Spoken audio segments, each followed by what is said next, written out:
time to get up with the Warriors, who are on a drive for five trips to the finals and a place on the podium of all-time great teams. Are they already there? And do they even need Kevin Durant to win?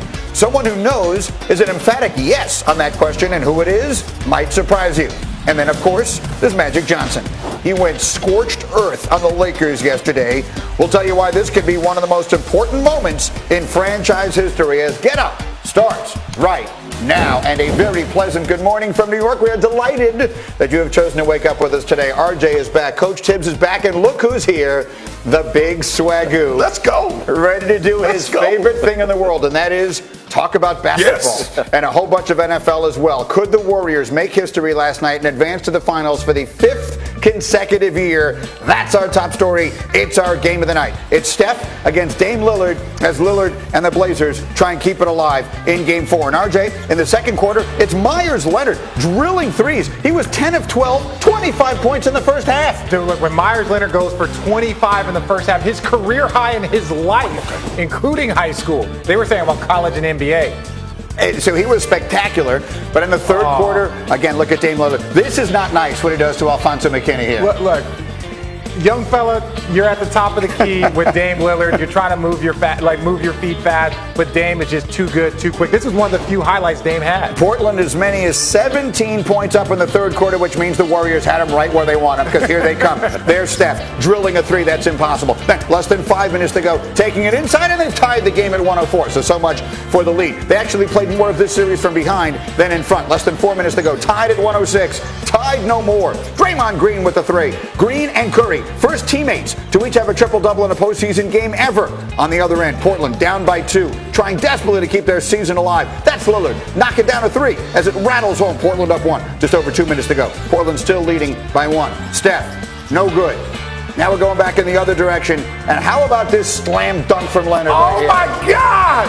Draymond! Come on now! Look at that, Myers Leonard. He wasn't done in that first half. That was his last highlight. But hold on. We were not done for Golden State. That's Klay Thompson. Don't forget about him.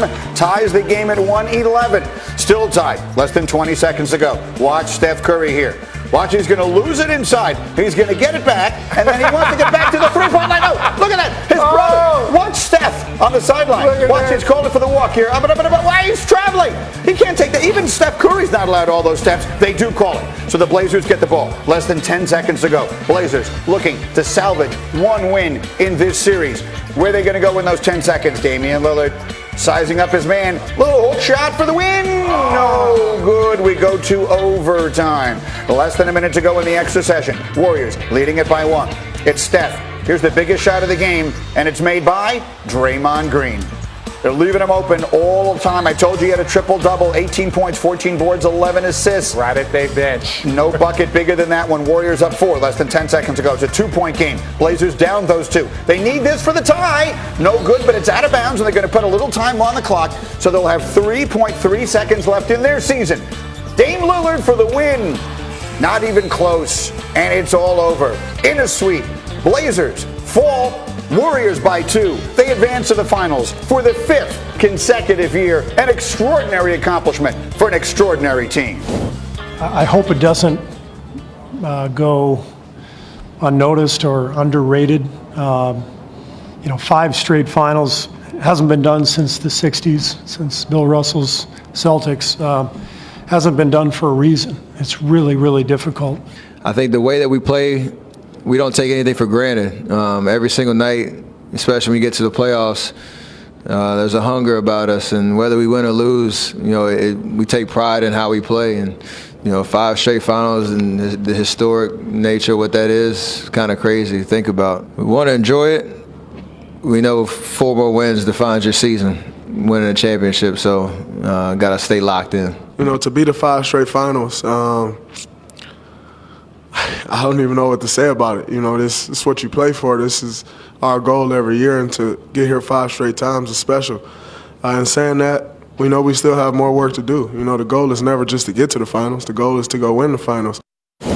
Let's talk for a moment about them just getting there. You mentioned that the Russell Celtics are the only other team to go to 5 straight NBA finals. But the sport, it could not be more different. The league expanded from 8 to 9 teams during that Celtics run. 9 teams. There were now 30. So those Celtics had to win multiple playoff rounds to reach the finals only once during that stretch of time. That is not in any way to diminish the greatness of the Russell-era Celtics. It is to point out the difficulty of the road these Warriors have traveled. And so, Tom Thibodeau, will give you the first crack at this. Must we say, whatever happens over the course of the next 2 weeks, or 3, because they won't play again until a week from Thursday, must we say right this minute, the Golden State Warriors of this era are among the greatest teams ever to play?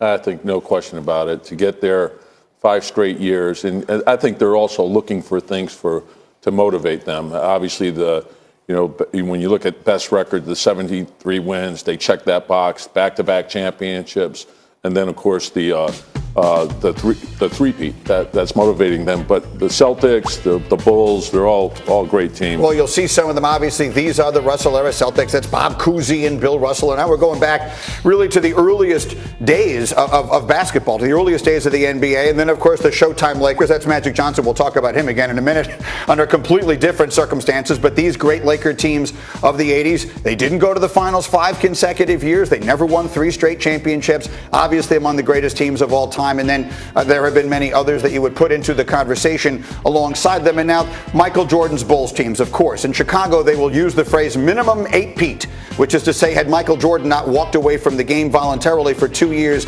in the middle of their run of 6 championships and 8 seasons, maybe they wind up winning 8 straight championships. The reality is, we'll never know. They never went to the finals 5 consecutive times. So, Richard, as one who competed against these Warriors, what do we say of what they have accomplished to this point, getting to the finals a 5th straight year? It is the most impressive thing that I've seen ever watching basketball, because they've also done it in a way that is unique. They changed the game. They used the three-point line.